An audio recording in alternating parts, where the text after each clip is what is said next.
पूर्व काल में किसी गांव में एक बड़ा भला मानस रहता था। उसकी पत्नी अति सुंदरी थी और भला मानस उससे बहुत प्रेम करता था।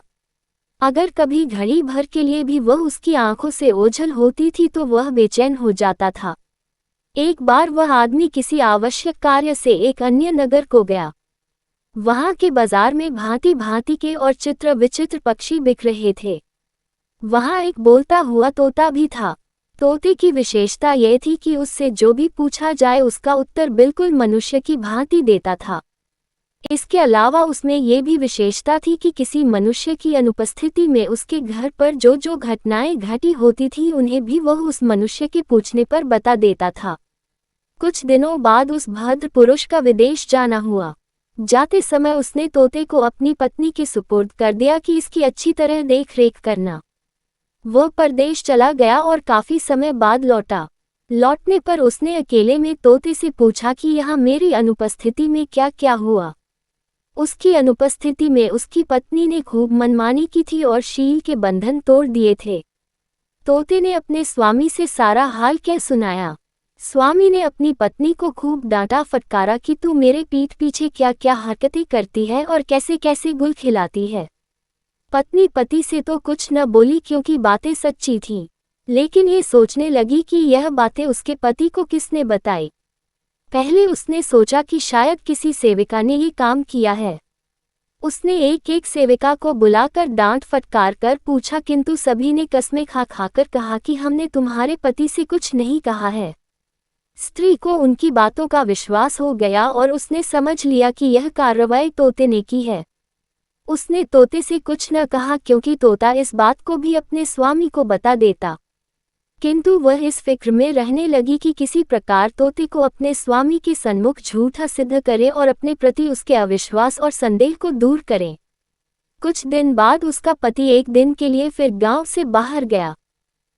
स्त्री ने अपनी सेविकाओं को आज्ञा दी कि रात में एक सेविका सारी रात तोते के पिंजरे के नीचे चक्की पीसे, दूसरी उस पर इस तरह पानी डालती रहे जैसे वर्षा हो रही है और तीसरी सेविका पिंजरे के पीछे की ओर दिया जलाकर खुद दर्पण लेकर तोते के सामने खड़ी हो जाए और दर्पण पर पड़ने वाले प्रकाश को तोते की आंखों के सामने रह रहकर डालती रहे।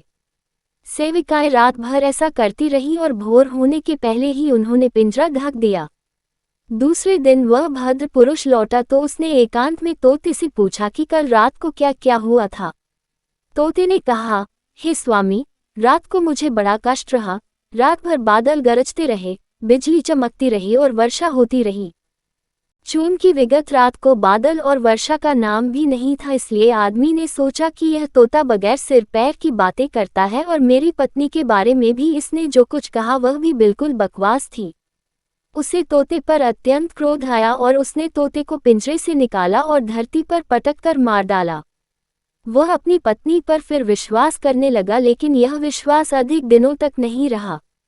कुछ महीनों के अंदर ही उसके पड़ोसियों ने उसकी पत्नी के दुष्कृत्यों के बारे में ऐसी ऐसी बातें कही जो उस तोते की बातों जैसी थी। इससे उस भद्र पुरुष को बहुत पछतावा हुआ कि बेकार में ही ऐसे विश्वासपात्र तोते को जल्दी में मार डाला।